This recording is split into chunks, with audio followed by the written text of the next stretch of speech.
মোহামেডান দল যারা আমার ভিডিওটা দেখছেন তারা ভিডিওটাকে লাইক করবেন, যারা আমার চ্যানেলটা রেগুলার দেখেন তারা চ্যানেলটাকে সাবস্ক্রাইব করবেন। মোহামেডান দল কবে থেকে তাদের দল বানানোর কাজটা শুরু করবে?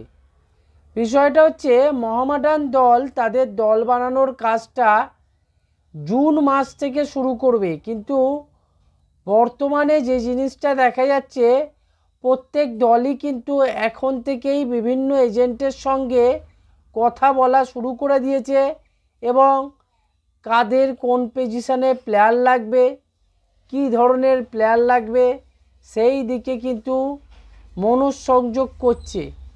মোহনবাগান বুন্ডেসলিগার প্লেয়ার আনার চেষ্টা করছে, বড় বড় কিছু প্লেয়ারের সঙ্গে কথা বলার চেষ্টা করছে। ইস্টবেঙ্গলও চেষ্টা করছে ঠিকঠাক পজিশানে ঠিকঠাক প্লেয়ারকে যাতে আনা যায়। মোহামেডান কি তাহলে এখনও অবধি চেষ্টা করবে না? বিষয়টা হচ্ছে মোহামেডান অনেক দিন হলো কিন্তু আইএসএলের শেষ ম্যাচটা খেলে ফেলেছে।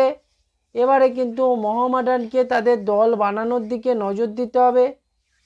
আইএসএল খেলা শেষ মানেই যে ফুটবল শেষ এমন নয়, এরপরে সুপার কাপ আছে, সেই সুপার কাপে ভালো ফুটবল তো মোহামেডানকে খেলতে হবে। সেই জায়গায় দাঁড়িয়ে মোহামেডান যত পজিটিভ মানসিকতা তাদের নিজেদের ভেতরে রাখতে পারবে ততই কিন্তু মোহামেডানের জন্য ভালো হবে। মোহামেডানের উচিত এই মুহূর্তে দাঁড়িয়ে নতুন যেসব প্লেয়ার অন্যান্য দলে খেলছে সেই সব প্লেয়ারগুলোকে আইডেন্টিফাই করা এবং সেখান থেকে প্রত্যেকটা পজিশানে যেই প্লেয়ার দরকার আছে সেই প্লেয়ারগুলোকে কিন্তু তাদের দলে যাতে সই করানো যায় সেই দিকে ব্যবস্থা করা। মোহামেডানের একাধিক প্লেয়ার লাগবে, ইন্ডিয়ানও প্লেয়ার লাগবে, বিদেশি তো প্রচুর প্লেয়ার লাগবে, কারণ বিদেশি প্লেয়ারগুলো বলতে গেলে মোহামেডানের বর্তমানে খুব একটা ভালো নয়। সেই জায়গায় দাঁড়িয়ে মোহামেডানকে কিন্তু বিদেশি প্লেয়ার আনার জন্য নতুন পরিকল্পনা করতে হবে। সেন্টার ফরওয়ার্ড পজিশানে বিদেশি প্লেয়ার আনার বিষয় এখন থেকেই বিভিন্ন এজেন্টদের সঙ্গে কিন্তু ভালো মতো কথা বলতে হবে। মোহামেডান ইনভেস্টাররা এখনও চুপ করে বসে কি দেখছে এটার কোনো কিছু বোঝা যাচ্ছে না, তবে মোহামেডান কর্মকর্তাদেরই কিন্তু বাড়তি দায়িত্ব নিতে হবে বলে আমার মনে হচ্ছে। ইনভেস্টাররা দায়সারা কাজ করেছে এবং মোহামেডান তাদের যে ইনভেস্টার রয়েছে তারা যে খুব ভালোভাবে মোহামেডান দলকে সহযোগিতা করছে এটাও বলা যাবে না, কারণ মোহামেডান দল যেসব প্লেয়ারগুলোকে আনছে সেই সব প্লেয়ারগুলো অত্যন্ত নিম্নমানের মধ্যমানের প্লেয়ার আনলেও তাও নয় বোঝা যেত যে মোহামেডান মধ্যমানের প্লেয়ারদের টার্গেট করছে। নিম্নমানের প্লেয়ারদের টার্গেট করে মোহামেডানের লাভ কী হবে আমি এটা বুঝতে পারি না। যদি 2 থেকে 3টে প্লেয়ারও আনে মোহামেডান, হাই প্রোফাইল প্লেয়ার আনুক, যাতে করে মোহামেডান দল অনেক বেশি উপকৃত হয়। মধ্যমানের বা নিম্নমানের প্লেয়ারদের এনে দলে ভিড় বাড়িয়ে লাভ নেই, বরং মোহামেডানের কাছে যেসব ইন্ডিয়ান প্লেয়াররা আছে এরা যথেষ্ট ভালো প্লেয়ার, এদেরকে মধ্যমানের বললে ভুল হবে না। তবে যদি মোহামেডান বিদেশি প্লেয়ার আনার ক্ষেত্রে সক্রিয় ভূমিকা পালন করে সেক্ষেত্রে কিন্তু এই দলই মোহামেডানকে অনেক সাফল্য এনে দিতে পারবে। সেই জায়গায় দাঁড়িয়ে মোহামেডানের উচিত যে মধ্যমানের বা নিম্নমানের প্লেয়ারকে না এনে ভালো ভালো দামি দামি বিদেশি প্লেয়ারকে আনা উচিত, যারা ধারাবাহিকভাবে ভালো পারফরমেন্স করেছে অন্যান্য লিগে এবং যারা পুরোপুরি ফিট প্লেয়ার। সেই ধরনের প্লেয়ারকে যদি মোহামেডান দল তাদের দলে আনতে পারে তাহলে কিন্তু মোহামেডান দলের যে একটা গঠন সেই গঠনটা কিন্তু সুন্দর হবে, কারণ মোহামেডানের সেন্টার ব্যাক পজিশানে যে দুটো ইন্ডিয়ান প্লেয়ার আছে জোয়াল্লিনা আর তার সাথে সাথে গৌরব বোরা, এরা কিন্তু খুব একটা খারাপ প্লেয়ার নয় এদের সঙ্গে যদি একটা ভালো সেন্টার ব্যাককে যুক্ত করে দেওয়া যায় বিদেশি, সেক্ষেত্রে কিন্তু এই তিনটে ডিফেন্ডার মিলে কিন্তু অন্যরকম একটা গেম প্লে তৈরি করতে পারে। রাইট ব্যাক পজিশানটাও ঝুটিকা আছে, লেফট ব্যাক পজিশানে রালতে আছে, পেরে আছে, অনেকের চান্স আছে লেফট ব্যাকে খেলার। কিন্তু সব দিক বিচার করে দেখতে গেলে মোহামেডানকে বিদেশি প্লেয়ারের ওপর বিশেষ জোর দিতে হবে।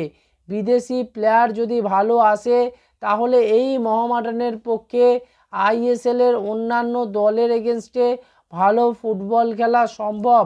কারণ মোহামেডান প্লেয়াররা এবছর আইএসএলে বেশ কিছু ভালো ম্যাচ যেমন খেলেছে এবং বেশ কিছু ম্যাচে ভালো খেলেও তারা হেরে গেছে।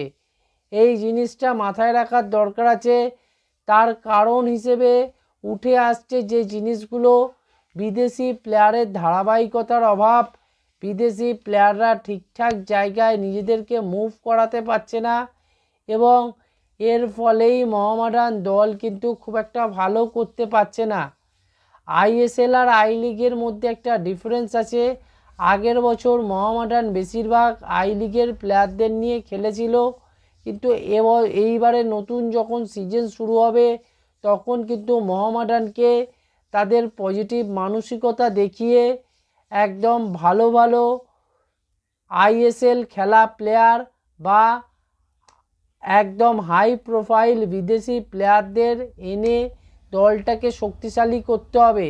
সেক্ষেত্রে এখন থেকেই কিন্তু ট্রান্সফার মার্কেটে মুভ করতে হবে এবং বিভিন্ন এজেন্টের সঙ্গে কথার মধ্যে দিয়ে কিন্তু মোহামেডানে একাধিক প্লেয়ার আসবে।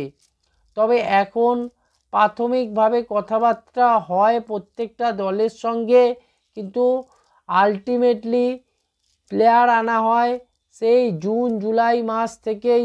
প্লেয়াররা কিন্তু আস্তে আস্তে এক একটা দলে ঢুকতে থাকে এবং এবছর মোহামেডানকে অনেক আগে থাকতে দল বানাতে হবে। জুন মাস থেকে যদি দল বানাতে শুরু করে তাহলে মোহামেডানের ক্ষেত্রে কিন্তু দল বানানোটা ভালো হবে। মোহামেডান আগের বছর সবথেকে শেষে বাজার করতে বেরিয়েছিল, তাই জন্যই কিন্তু বাজারের ভালো মালগুলো পায়নি। এখন থেকে অন্যান্য দলের টিম ম্যানেজমেন্ট তারা কিন্তু ভালো ভালো প্লেয়ারের সঙ্গে কথা বলে নিচ্ছে। সেই জায়গায় দাঁড়িয়ে মোহামেডানের উচিত এখন থেকে তারা তাদের দলের কোন কোন প্লেয়ার কোন কোন পজিশানে খেলবে এবং আমার এই প্লেয়ার টার্গেট আছে, সেই প্লেয়ারগুলোর সঙ্গে বসে কথা বলে প্রি কন্ট্রাক্টটা সাইন করিয়ে নেওয়া। প্রি কন্ট্রাক্ট সাইন করিয়ে নেওয়া থাকলে একটা কিছুটা হলেও নিশ্চয়তা পাওয়া যায় যে একটা প্লেয়ারের সঙ্গে মোহামেডান দল কিন্তু কথা বলেছে এবং তার সঙ্গে প্রি কন্ট্রাক্ট করে রেখেছে। তার মানে সেই প্লেয়ারটা আসার চান্স 90% থাকে। তবে প্রি কন্ট্রাক্টই যে শেষ কথা সেটা নয়, অনেক সময় দেখা যায় প্রি কন্ট্রাক্ট ব্রেক করে প্লেয়াররা কিন্তু অন্য কোনো ক্লাবে সাইন করেছে, সেটা একটা ব্যাড লাক হিসেবে দেখা হয়। কিন্তু প্রি কন্ট্রাক্টটা সাইন করিয়ে রাখলে অনেক সুবিধা হয় প্রত্যেকটা দলের ক্ষেত্রে। সেই জিনিসটা যত তাড়াতাড়ি মোহামেডান করতে পারবে মোহামেডানের জন্য কিন্তু ভালো হবে। আইএসএলে ভালো করতে গেলে একটা কিন্তু পজিটিভ মানসিকতা নিয়ে তোমাকে দল বানাতে হবে। খুব কুইকলি কিন্তু আইএসএলে ভালো করা যায় না, এটা আমরা দেখতে পাচ্ছি। এই ছিল আজকের ভিডিও। আপনারা চ্যানেলটা সাবস্ক্রাইব করবেন, ভিডিওটাকে লাইক করবেন, ভিডিওটাকে শেয়ার করবেন।